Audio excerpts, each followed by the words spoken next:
Welcome to the Pocatello Business Podcast, the only Pocatello podcast focused on providing profits for Pocatello people. If you love our town and love small business, you are in the right place. We interview local legends, learn business, and have way too much fun doing it.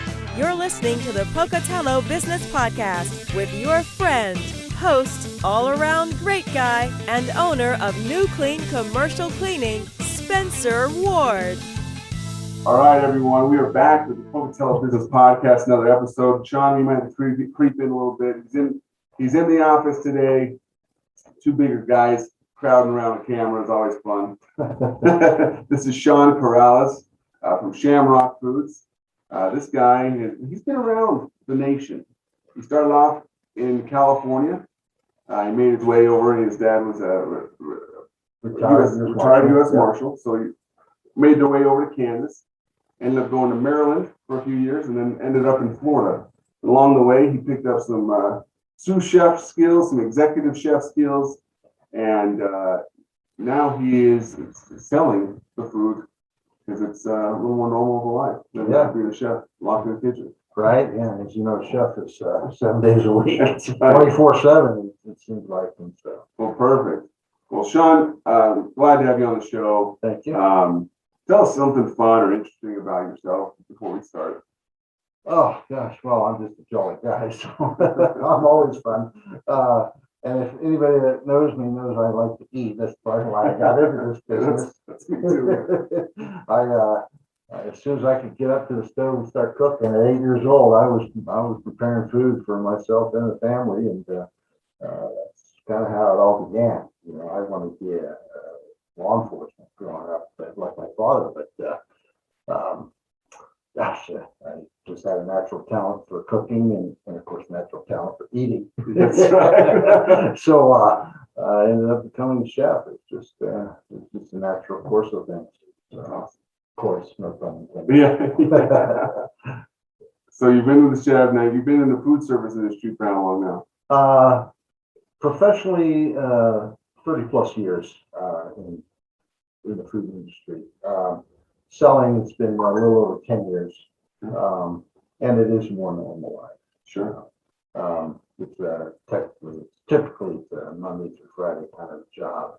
We do a little bit of work on Sundays, but it's just from home and punching in orders, talking with customers, that kind of thing. Nice. So, yeah, so it allows a little bit more freedom. So, which has been a benefit because a lot of the customers along the way, since my background as chef, I was able to go in and get on the line and help them, or they had big banquets or parties or events happening. I'd come in and give them a hand. So that made me more versatile for these customers instead of just being a salesman. Sure. So, and of course, being on both sides of the coin. This was about fair business. You know, I need to make money. They need to be profitable. So, I help make that happen. Sure. Well, that's good. So when you went into the food service business, you've been doing that for how many years now, you said? The sales? Yeah, the sales. Over 10. Over 10 years. How long have you been with Shamrock now, and how long have they been in business? So they've been in business almost 100 years. It'll be 100 years, I believe, in June of this year.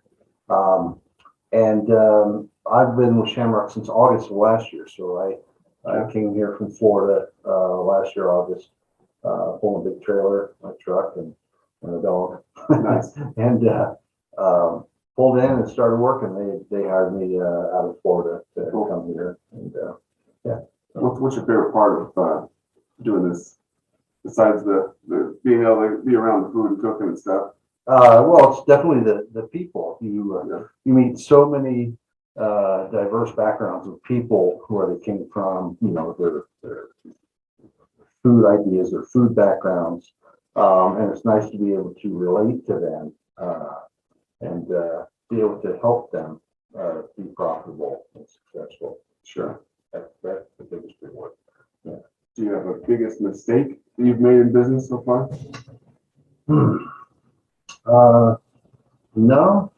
No, I can't really say that I have. It's been been pretty good. Mostly positive. I can't. Sure. The negatives are certain customers that you might lose because of a pricing issue or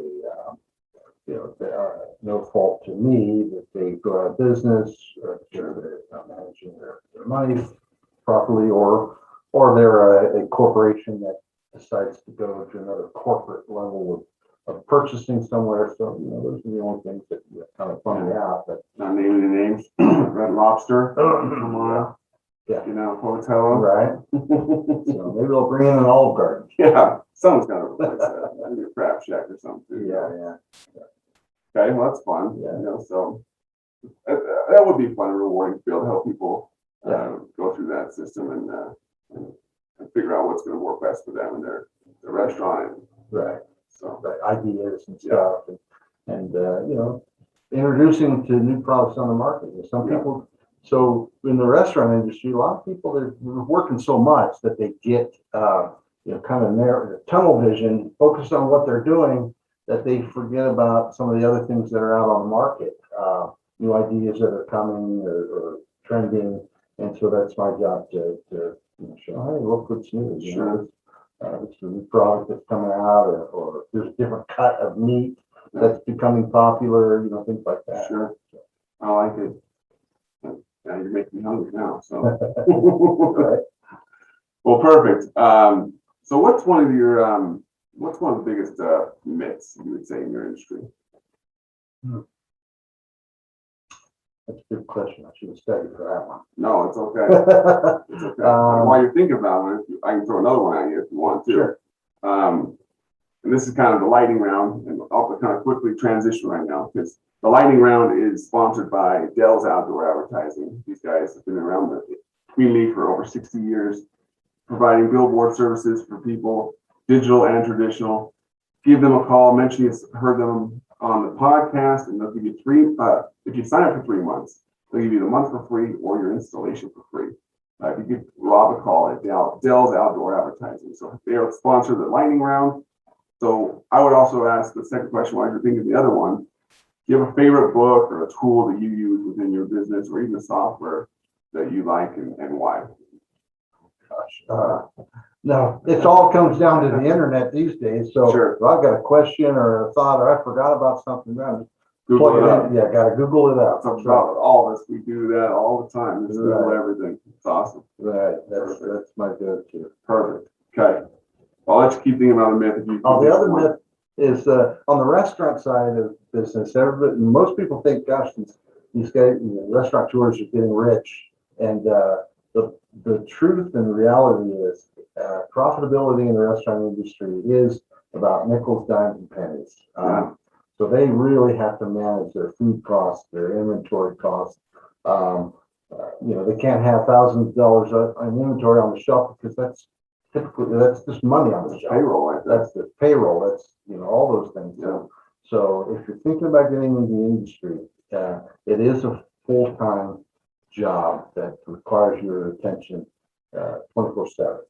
To be profitable, you have to be that way. You have to be 24/7, and you have to manage your money and manage your product coming in, your dollars coming in, and dollars going out.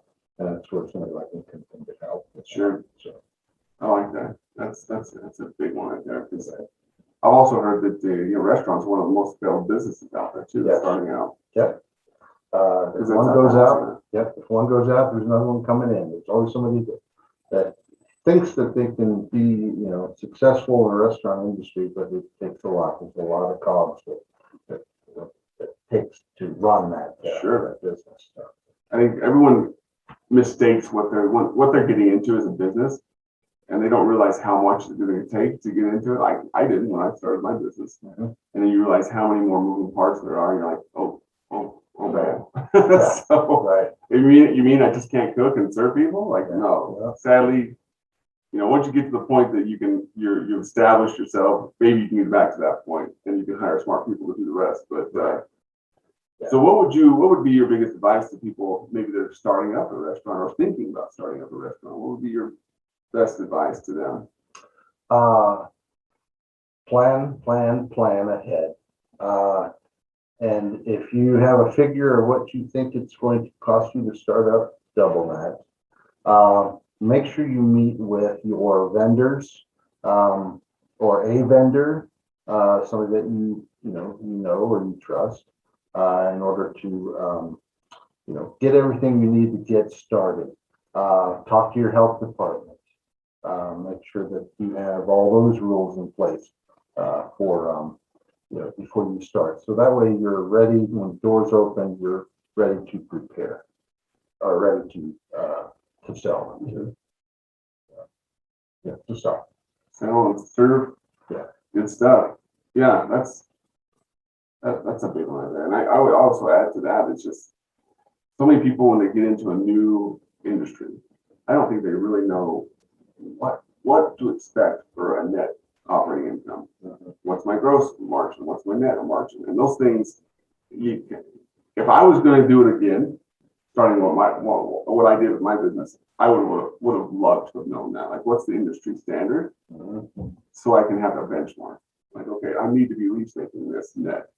So structuring my numbers and knowing my stuff, so I'm like, okay, this is what I have to continue to take home or make for the company, so this company can continue to run. So that way it'll help you with your pricing and knowing your food costs and all that kind of stuff. Like that. Right. You need to know what your operating costs are, what's your overhead, what's your payroll, what's your food costs going to be. Where do you want to be at in your food cost? Do you want to be at 25%, 30, 35? If you go much over 35, then you're just not going to be profitable. Yeah, and that's just the cost of the food. That's not the cost of everything else. Shopping on the food or anything like that. Yeah. No, and the employee wages, the maintenance on the place, your lighting, all your utilities, taxes. Got to put your know what your monthly and annual taxes are going to be. Because there's always going to be different fees for all of that kind of stuff. So, yeah, and then with that figure, you need to determine what do you need to bring in each month to break even, and then what you want to do. That gives you at least a benchmark so that you can push more towards your profitability. I like that. And one of our previous guests on the show, his name's Dan Packard. He's my accountant. I treat him as my CFO now. He offered, if you go call Cooper Norman and you contact Dan, he'll give you a free, people listening right now or watching, if you're trying to start up a new business, he'll look up, he can run I couldn't remember the report name. He said it in his episode, so look at the episode of Dan Packard in it. But he can run a report of like what is the industry standard for margins like in your industry. So you can kind of have that benchmark to look at, just like he was saying, like you need to know all that other stuff, but you need to know most of all what your net is going to be, so you can continue to keep your doors open too. Because if mama's not getting paid at home, people aren't going to be happy. So so yes, and then I think I've seen this happen a lot, especially in restaurants and other businesses too. Watch out for when you're starting out, especially about hiring close friends even, or sometimes family members, because in any business, nepotism has been known to bring down businesses.